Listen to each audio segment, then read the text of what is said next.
Yeah. Okay. There you go. There you go. Practice on control the ball with your fingertips. Man, that is so good. And that's the longest you've done it so far. Keep it up. There you go. Side to side. Relax. Relax your muscles. They're getting tired because you're not used to using them. So relax your muscles. Just take a deep breath and think, relax under the muscle, because I know your hands in your forearm getting tired. Yeah. There you go.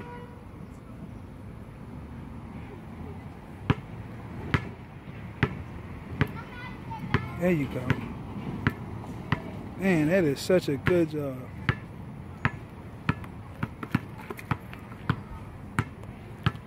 Huh.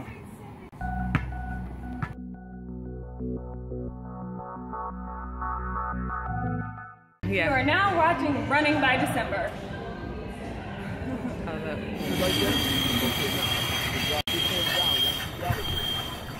Me and Stephanie was at Say Hi, and Bobby Foliday was giving us some advice on how to shoot a bow and arrow, which was really cool. This is Stephanie from Trey Magazine, and I think this is her first time doing it too. It was really awesome. Okay. And turn your body more. Turn your side stance. Straighten that arm out. That lead arm has to come out. Straighten it out. Yeah, you got to get a full extension. Good. Now look at your target. Let go of your breath. Take a deep breath. And let it out. Very good. Awesome! You want that grip? Right up there. Bring it up a little bit higher. Now it's my turn, and as you can see, I am pulling the bow and arrow with my right hand, which is my partially paralyzed hand. We could do anything we put our mind to, really.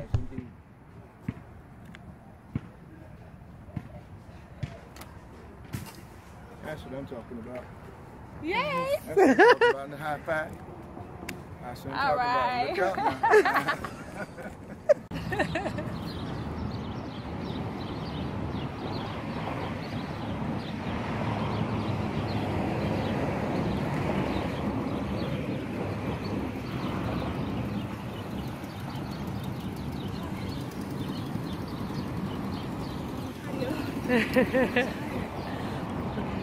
Hi, my name is Moshe, and when I was about 4 years old, I was diagnosed with cerebral palsy. My doctors told me that I would never be able to do certain things without modification. So I went through school with braces when I was 5. I had them up to my ankle. And then when I was about 12, I had braces that went all the way up to my hips. And they were straight leg braces to where I could not move. So I wore them when I was watching TV, when I was sleeping. Whenever I was not moving or mobile, they were on my legs.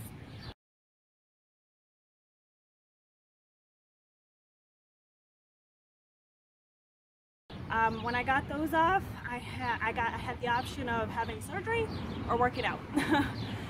So I started with stretching and doing those every day. That was hard. It's not easy. It was a lot of pain, a lot of pain, but I made it through. When I was in college, I went to the doctor because I was having a lot of hip pain, a lot of leg pain, and his recommendation was for me to put weights on my legs. Now, I had already started off running, not very well, I might add, but putting weights was always a huge fear of mine because I didn't know how my legs were going to react to that. It wasn't until years later, maybe about last summer, so about a year ago, I started to put weights on my legs by myself. And it was slow progressing. And then I found CrossFit. And it has been the most amazing experience I've ever had in my life. It has changed not only the way I see my body, but the way I see myself in general. It has given me more confidence than I could have ever asked for. It's shown me that I can do much more than I thought I could, and that the ability to do something is not in your physical capability, it's in your mental and your spiritual capability.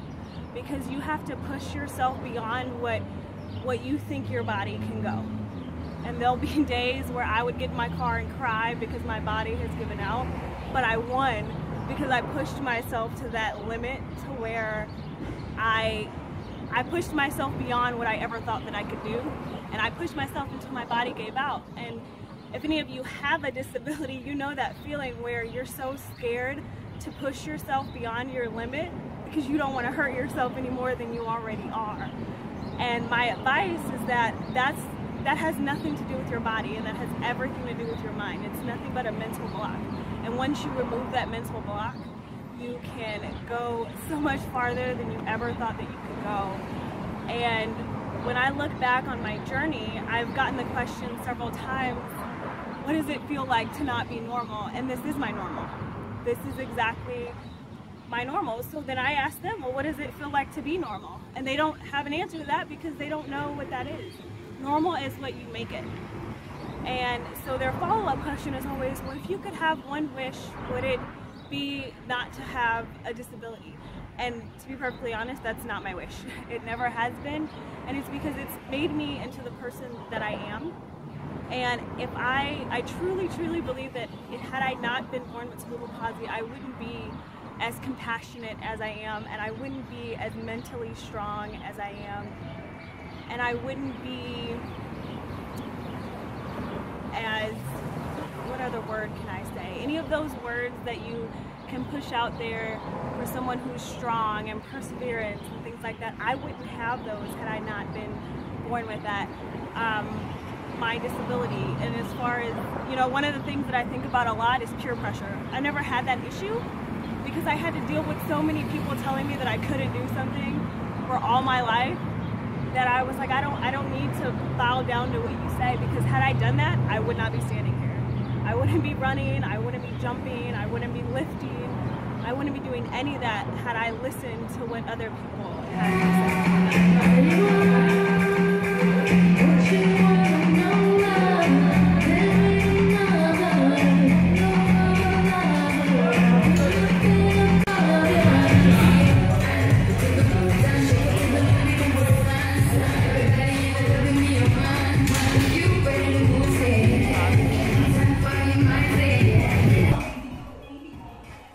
Moshe isn't even supposed to be jumping rope, running, lifting, or anything right now. And I hope that anybody who's watching this, if you feel like somebody is telling you that you can't do something, you have to, if you're absorbing their doubt, that means that you have doubt in yourself. And you have to release the doubt you have in yourself before you can release the doubt that anybody else has on you. Because as soon as you start feeling the doubt that someone else is putting on you, you have to look inside and take it away from yourself.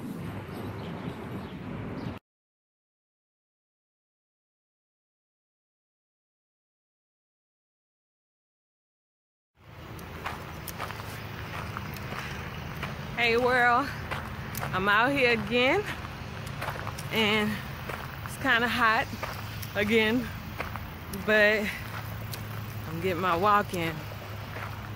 Yesterday I walked I took 13,700 steps. I know it was 7.6 miles, which is freaking amazing. So I learned a new exercise, and unfortunately I don't have anybody to film me. So but somebody will be back out here with me next week, and I'll get a lot of filming done so I can show you everything that I have learned and how much better I am actually walking. I think it's that way.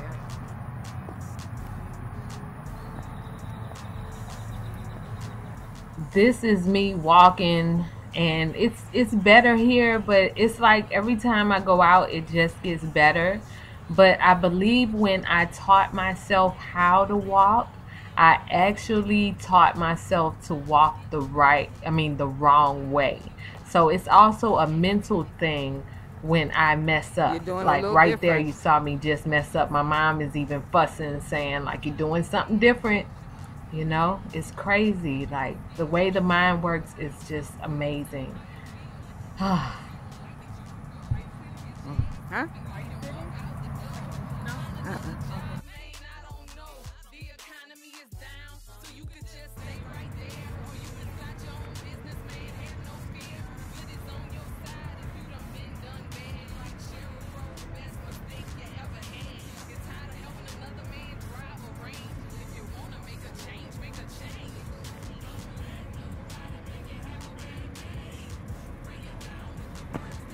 Very good.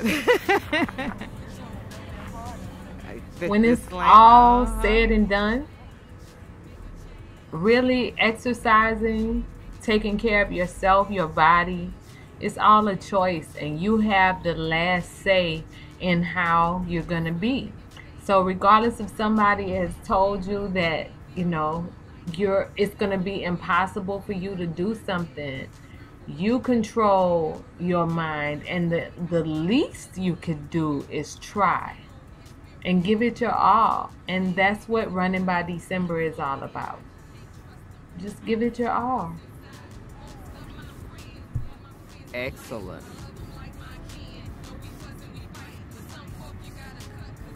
Wow.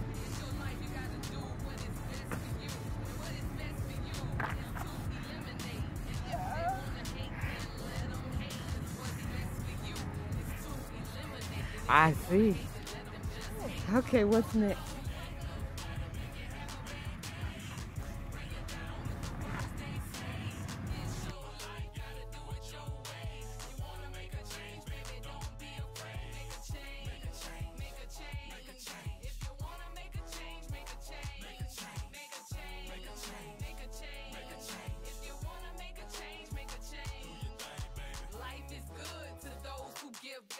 Unselfish in the heart, you gotta be like that. It ain't just about money.